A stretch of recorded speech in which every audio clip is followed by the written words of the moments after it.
I personally find a measuring tape to be the most accurate way of day-to-day tracking your progress, if that's what you want to do, day-to-day, week-to-week, whatever, month-to-month, whatever works for you.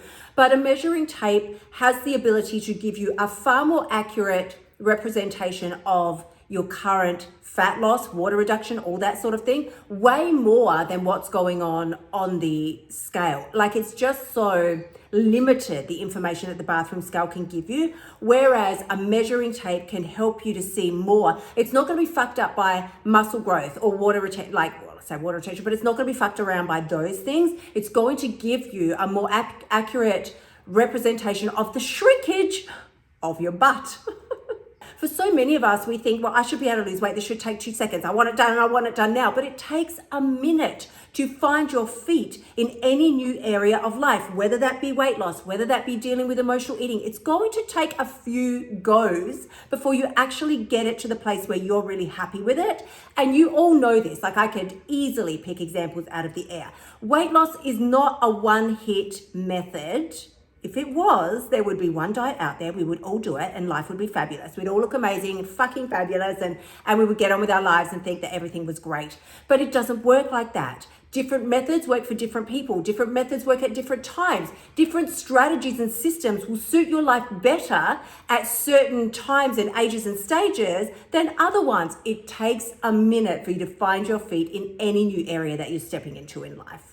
So today we are talking about the 3 main causes of nighttime binging. Oh, honey, please. I'm trying not to talk too loudly today because Phil's down the other end of the house in an important meeting, and normally I would be raising my voice and doing all kind of ridiculous antics, but I'm trying to be a little bit mindful of the fact that he's having a professional meeting down the other end of the house and I don't want to disturb that. But we were talking about the 3 main causes of nighttime binging, or even just nighttime overeating. If you're not having some kind of full-on binge at night, at least nighttime overeating. I don't know any female that doesn't do this. I don't. I'm racking my brains right now, like running through my little filing cabinet in my brain. I can't think of any female that doesn't overeat or at least graze their way through the evening. Now, the first point that I'm going to dive into today is probably the most common, and it's probably the biggest reason why I see so many of us, myself included, honey, please, I'm not excluding myself from this list. This is my prime reason for overeating / if I do find myself binging at night, this is the number one reason why. And I mean, with that being said, I already feel this little like pang inside. I don't really binge anymore. Binging, thank God, is now a thing of the past for me, but it did rule my life for many years. It's not something that I care to engage in anymore, but overeating still haunts me. Overeating still creeps up on me, and I'm like, fuck, like, I ate too much. I can't believe I did that, blah, blah, blah. So I get it. Please don't think that I'm living, floating around with some like little non-bingified halo on my head and I'm just perfection all day long. I still deal with the same shit as you. I just have a few different tools in my toolbox now, one of which I'm going to be sharing, a few of which I'm going to be sharing with you today. But if we start with this first reason, why we find ourselves binging, overeating / at night, the first cause is so fucking obvious. And I know that probably if you're not doing it now, you certainly have done it in the past. The first reason is because of restriction and or deprivation throughout your daytime. I want you to think about it like this. Imagine if you need to make 65, 70, 75K in order to live your life in the way that you want to live it, be able to pay your bills, and be able to live comfortably without stress in your everyday life. Let's say you need to make 75K. But from January to November, you've only made 10 or 20K. Oh my God. Honey, do you think you would not be starting to shit yourself at this time? You need to make 75K in order to be able to pay your bills, pay the mortgage, pay the rent, take care of the kids' school fees, feed everybody, all the things, and have a certain quality of life. Like, you don't want to be sitting inside, trying to burn books for heating. Like, that's not the vibe. You need to make 75K. But here you are, it's now November, you've only made 20. How fucking calm do you think you're going to be? Not very calm at all. You're going to be panicked. You're going to be freaking the fuck out at this stage and thinking, what can I do to get the money that I need? Let's flip this back to eating. This is you every damn day that you're restricting and or depriving yourself of food throughout the day. Your body needs a certain level of food and caloric intake for it to, yes, be able to function through the day, but also not freak out and think that there's been some kind of famine or something's going on. Why isn't she eating? Why am I not getting any food? But here's you, running around like a crazy person, doing 10,000 things, doing the job, running the business, taking care of the kids, taking care of the spouse, the partner, the lover, all the fucking things that we do, responsibilities that we have with our parents or siblings. There's so much on our plate. Not to mention, on top of all that, you're supposed to show your ass up on social media, look amazing and fantastic for any of my honeys that are also in business and or just enjoy being on social. There is so much for you to do on a day-to-day business. If you are not making time to feed your body, and we're just talking physical food here. I'm not even starting to talk about thoughts, mental and emotional. I'm just talking about physical food. This is you all through the day. I don't have time, but secretly, don't even try and lie to me. Secretly, you're hoping on the down low that you're going to drop a couple of kilos by dinner time because you skipped breakfast and lunch and all the snacks, like you skipped all the things. And you're just hoping that by tomorrow you're going to have lost 2 extra kilos because you didn't eat today. Listen, that is such incredible bullshittery on our mind's part because you cannot control yourself at night. By nighttime, just like the monetary example that I gave you before with the 75K, if you've only made 20K by November, you're going to be panicking. Well, that is your body at night. It's panicking. It's like something is fucking going on. And the minute you get around food and your responsibilities for the day have diminished, do you think you're going to sit there calmly and like make a green fucking smoothie for dinner?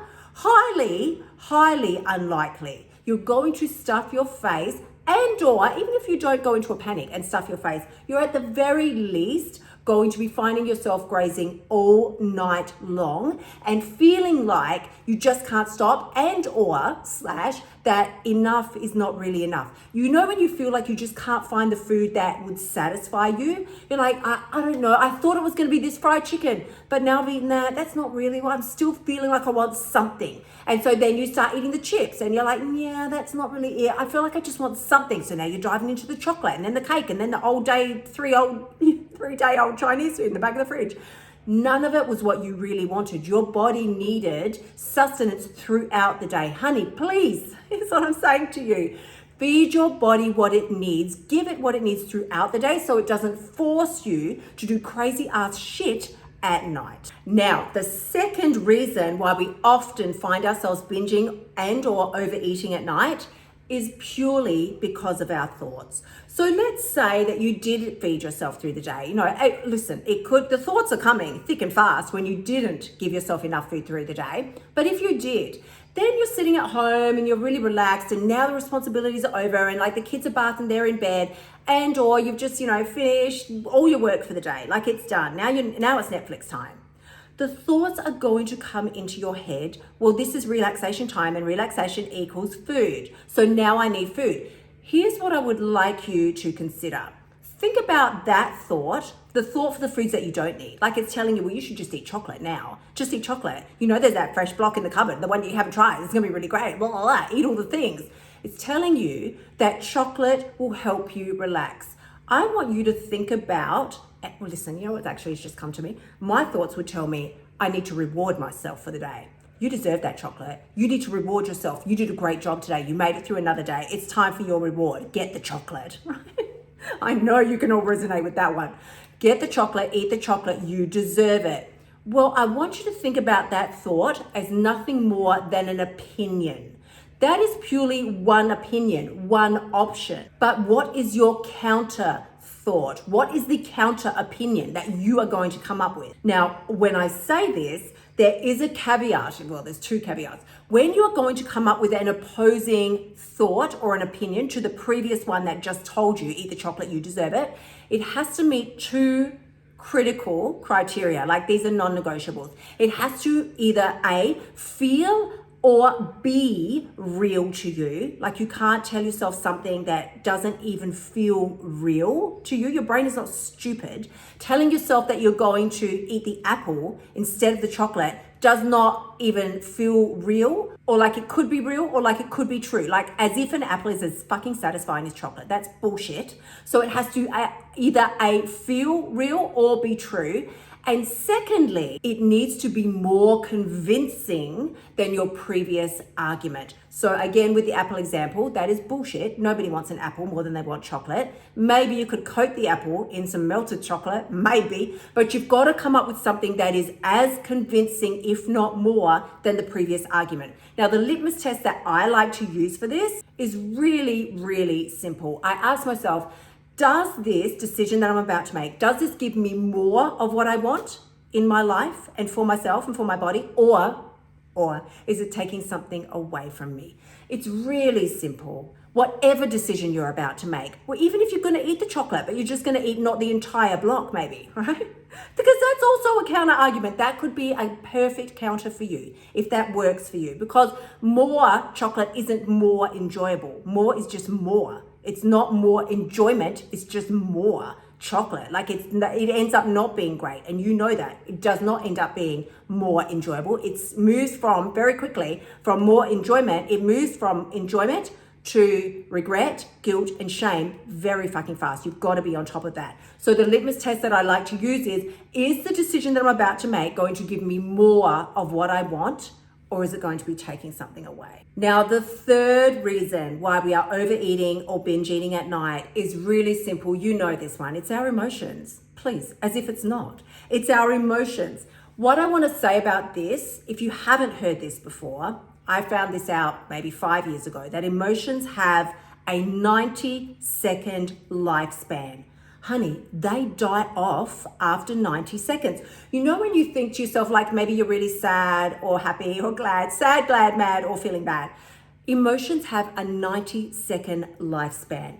What that means is, unless, because you might be thinking, well, Kylie, I've felt sad for more than 90 seconds, or I've had a craving for chocolate for more than 90 seconds. Sure. What you have to do if you want to keep the feeling going is you have to keep thinking about the thought that is generating the feeling. Feelings are not thoughts, and thoughts are not feelings. Thoughts generate feelings. And if you want to keep a cycle going, it's very simple. Just keep thinking the same bullshit thought. A perfect example would be, have you ever been really pissed off with somebody and like you can't stop thinking about it? And so because you can't stop thinking about it, you stay pissed off. Easy example, easy. I mean, I've done that myself, and I did that for years. I was just so pissed off with this one particular person. They made me so mad, and I couldn't stop thinking about all the ways that they made me mad. So I stayed really mad. And until the end, I'm just like, this is the biggest load of bullshit that has ever befallen me. Like, what the hell am I doing? Emotions have a 90-second lifespan, which means much like a refresh button on a computer, you can hit refresh at any time. The way to do it is to start thinking new thoughts. We're not idiots. It's really, really simple. So if you want to avoid the bullshit eating at night, one of the quickest, fastest, best, most effective ways that you can do this that doesn't impact your time to any large degree is to simply take a second, once, twice a day. Take a minute. This literally takes a few seconds. Place your hand on your heart and take 3 deep breaths. It's so simple. It's so fast and so quick. And when I say don't pant like a dog, it's not like in and out. 3 deep breaths into the diaphragm and back out through the esophagus, right? 3 deep breaths is all it takes to reset or recalibrate your emotional bandwidth. That is what I am talking about. And you can even do this at night. If you're feeling like, but I want to eat the chocolate, I have to eat the chocolate, I can't control myself, I need more. Stop. Stop. First of all, stop with the bullshit self-talk, because that is not helping you. What it's doing is releasing more of the panic and, exhilarating chemicals into your bloodstream, just thinking about eating the chocolate. Stop with that. Sit down, stand if you have to. Place your hand on your heart, take 3 deep breaths into the diaphragm, back out. It helps to recalibrate your emotional bandwidth back to 0. Well, back to 100, back to maximum. If you don't give yourself this purposeful moment to, as I say, to recalibrate, to give yourself a second, your body will fucking force you to do it by eating food. That is simply the bottom line. Think about it this way. Your personality creates your personal reality. I'm gonna say that again, that's a good one. Your personality creates your personal reality. What I mean by that is what you think and feel will ultimately affect what you do. Your thoughts are so fucking important. Girls, I can't even with the thoughts. Like, we're going to be spending so much more time in upcoming episodes talking about our thoughts, because you don't overeat because you have a craving. You overeat because of the thoughts you have, which are releasing chemicals into your body, which is causing a craving. Nobody arrives here on planet Earth pre-programmed to some level of perfection, but we do arrive here ready to learn and grow. So when it comes to that nighttime eating, overeating, binging, just feeling so bad about yourself at night because of the food choices that you're making, it's all coming back to a level of, well, I want instant gratification. I want it right now. I just want to feel good, and I want to feel good right this second, and I'm going to use food to do it, because you can feel good right this second, but food is the quickest, fastest way that we know to do it. Here's what I want to say to you about that. Instant gratification is fucking fabulous. But if you're not proud of the choices that you're making and the woman you're becoming because of it, then seriously, what is the point? So my darlings, with all of that being said, please skip on over to kyliepax.com/free course. The free course is, I think now we're 2 weeks away. Fingers crossed, everybody, don't hold me to it, but I think we're 2 weeks away from releasing the free course, which is monumental, and it's everything that I did to lose 20 kilos, keep it off, stop emotional eating, just basically get my life back. I just can't even. I can't even with how good this is going to be and how it's going to change and impact your life, your body, your relationship with yourself, and your relationship with food forever. So head on over. I will put the link in the show notes, kyliepax.com/free course. You will get everything you need to know to be able to move forward this year. And as always, please, please, please do remember, the only person who has the power to change your life is you, honey.